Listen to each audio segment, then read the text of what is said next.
Assalamualaikum warahmatullahi wabarakatuh. Perkenalkan, saya Desy Anggraini dengan NIM C1C022082 dari Program Studi Akuntansi Ruang 12 Fakultas Ekonomi Bisnis.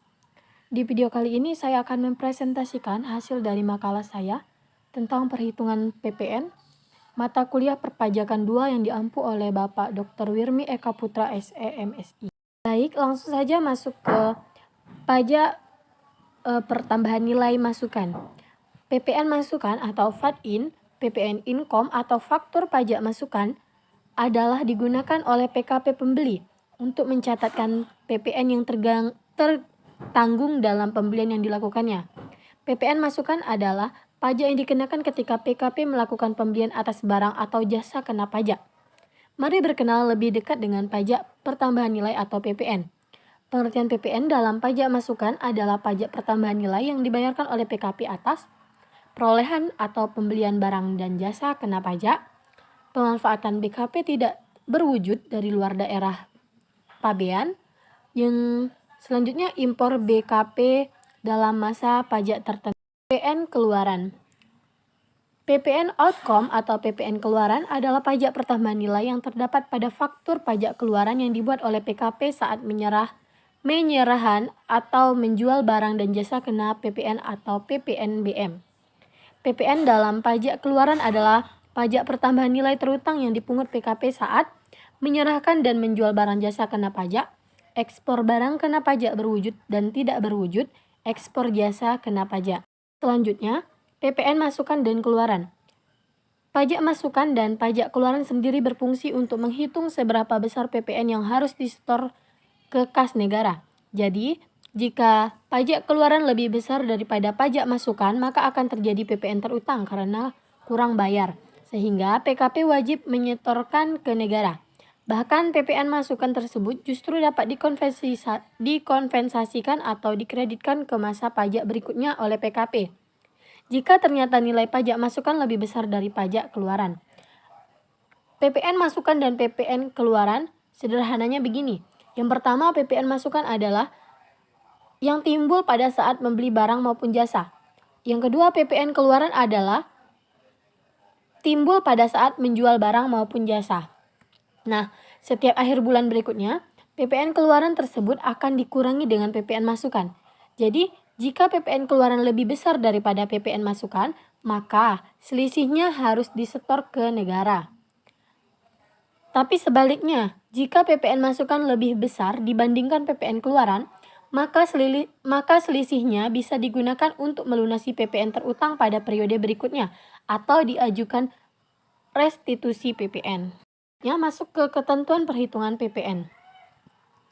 Perhitungan ini nantinya dapat digunakan untuk melakukan klaim bila mana nilai dari PPN dalam faktur pajak masukan lebih besar daripada nilai PPN dalam faktur pajak keluaran. Di sisi lain, PPN keluaran atau VAT out adalah pajak yang digunakan ketika PKP melakukan penjualan terhadap barang kena pajak atau jasa kena pajak. Hal ini digunakan sebagai pelengkap transaksi yang dilakukan sebagaimana yang telah tercantum dalam Undang-Undang Pajak Pertambahan Nilai. Ketentuan terbaru terkait PPN atau e-faktur juga diatur dalam Undang-Undang Nomor 11 Tahun 2020 tentang Cipta Kerja. Intinya, perhitungan PPN masukan atau VAT-in adalah dilakukan oleh PKP ketika PKP berada di posisi sebagai pembeli BKP atau JKP. Sedangkan PPN keluaran dalam faktur pajak keluaran adalah dilakukan perhitungannya oleh PKP ketika PKP dalam posisi sebagaimana penjual BKP atau JKP. Kedua perhitungan ini akan sama-sama dilaporkan pada DJP untuk diperiksa dan dicocokkan nilainya melalui rekonsiliasi pajak masukan dan rekonsiliasi pajak keluaran. Cara perhitungan pajak PPN masukan dan keluaran. Contohnya, PKPA pada tahun 2022, PPN terdapat selisih antara data yang ada di sistem dengan data pada dokumen hard copy.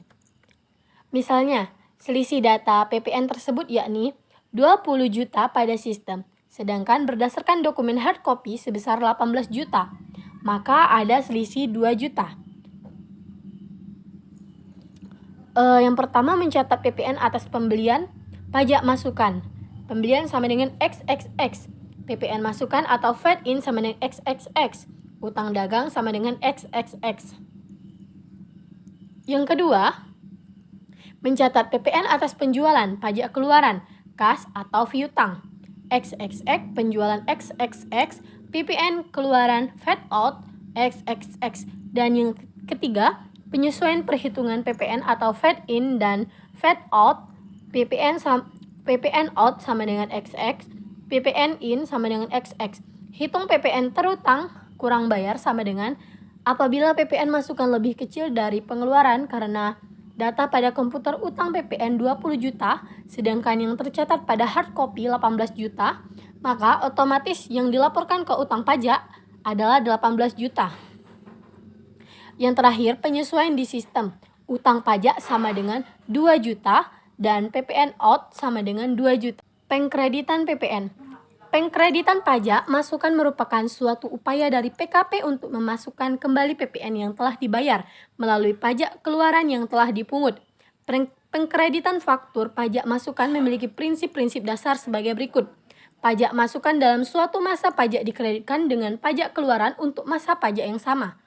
Pajak masukan atas perolehan barang modal sebelum berproduksi, sehingga belum melakukan penyerahan kena pajak dapat dikreditkan. Pajak masukan dapat dikreditkan sepanjang BKP atau JKP terkait berhubungan langsung dengan kegiatan usaha melakukan penyerahan kena pajak. Kegiatan mengkreditkan pajak masukan ini akan menghasilkan 3 kemungkinan. Yang pertama, nominal pajak masukan dalam suatu masa pajak lebih kecil ketimbang jumlah pajak keluaran yang dipungut. Konsekuensinya, selisih kelebihan pajak keluaran wajib disetor ke kas negara. Selanjutnya, nominal pajak masukan dalam suatu masa pajak lebih besar dibandingkan nominal pajak keluaran yang dipungut. Atas hal ini, selisih kelebihan pajak masukan tersebut dapat dikompensasi ke masa pajak berikutnya atau bisa dimintakan pengembalian atau restitusi.